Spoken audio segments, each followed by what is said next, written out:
Temperance during the 19th century. In the 1800s, temperance became an important movement to limit drinking in the United States. This movement emphasized a concern for violence, crime, and deaths caused by drinking too much alcohol. This anti-alcohol movement began due to the strong desire for reform. The benevolent empire worked hard to decrease drinking in the United States. Many began to see alcohol as a sin, a great evil that needed to be cleansed from the nation. According to several sources, by 1830, the average American over 15 years old drank almost 7 gallons of pure alcohol a year. Alcohol consumption became a prominent issue in American society. At first, this reform movement called for moderation, but it later urged total abstinence and the prohibition of alcohol. Many began to seek out change and form groups in an attempt to change society for the better. The American Temperance Society, founded in 1832, planned out evangelical Protestant campaigns with revivalist methods, group confession, and prayer. They aimed for people to take the temperance pledge. The Women's Christian Temperance Union, founded in Ohio 1873, was a national social reform organization. One of the most noticeable recognized leaders was Francis Willard, the second president, who managed to create an anti-alcohol educational campaign which spread throughout most schools in the nation. Anna Adams Gordon worked with the Women's Christian Temperance Union and in the Loyal Temperance Union, the children's branch. She traveled for many years to lecture and organize events. She also wrote many songs. Later, she became vice president and then president. Others also involved themselves by protesting or writing and speaking whenever given the opportunity. Temperance was still prevalent in the future too. The Anti-Saloon League, founded in 1893, began to put more political pressure for the prohibition of alcohol in the 20th century. Carrie Nation had a dream in 1900 where she believed she saw God telling her to break down the saloon, and for 10 years, she used axes, hammers, and rocks to destroy bars and pharmacies, believing alcohol was evil even when used for medical purposes. The temperance movement was most noticeable in New York, New England, but it also spread to wherever the New Englanders moved to in the South and the West. It spread thanks to the Second Great Awakening and transportation and communication improvements, which allowed it to take form. Laws prohibiting the manufacture and sale of alcohol spread to New England, New York, Pennsylvania, Ohio, and the Northwest Territory. The main tenets in temperance was teetotalism, which believed in total abstinence to secure family, home, health, and salvation.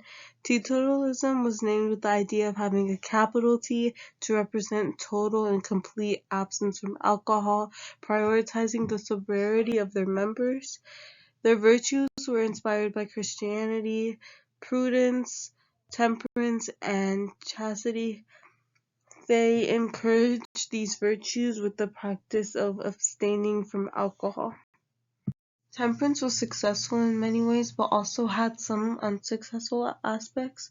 Temperance was extremely successful in declining the alcohol consumption as a whole throughout America. Alcohol consumption peaked in the 1830s to roughly 5 gallons per capita annually, but then sharply declined by the 1840s to under 2. Preaching spread to people who did not practice temperance. Some of the negative or unsuccessful points of temperance was that although decreased alcohol consumption, many members strayed away from total and complete abstinence. In a state temperance convention meeting in Rochester in 1833, some of the delegates, nearly 500, showed the practice of moderation in alcohol rather than complete absence. The Civil War was like the official end to temperance.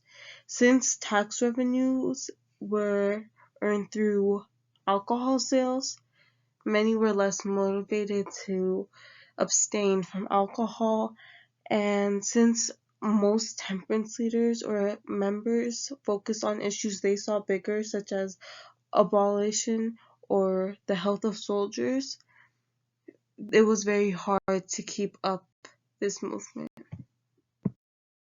Who opposed temperance? Saloon owners, distillers, and farmers who supplied grain used in brewing all opposed temperance. Catholic immigrant groups, especially the Germans, Irish, and Italians, along with Jews, were not receptive to temperance as they had more lax rules regarding alcohol consumption. Many of these groups owned breweries, distilleries, and wineries in spite of temperance, and were additionally prejudiced against and stereotyped as drunks, especially the Irish. One interesting fact about Temperance is that it used theater and song for promotion.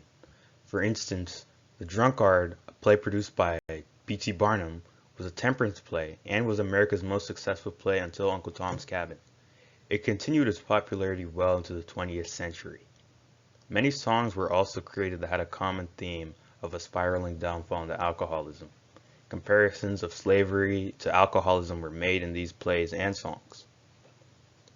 Temperance also paved the way for the 18th Amendment and the Prohibition era. The 18th Amendment prohibited alcohol sale and production in the U.S., which led to bootlegging by gangsters like Al Capone and Machine Gun Kelly.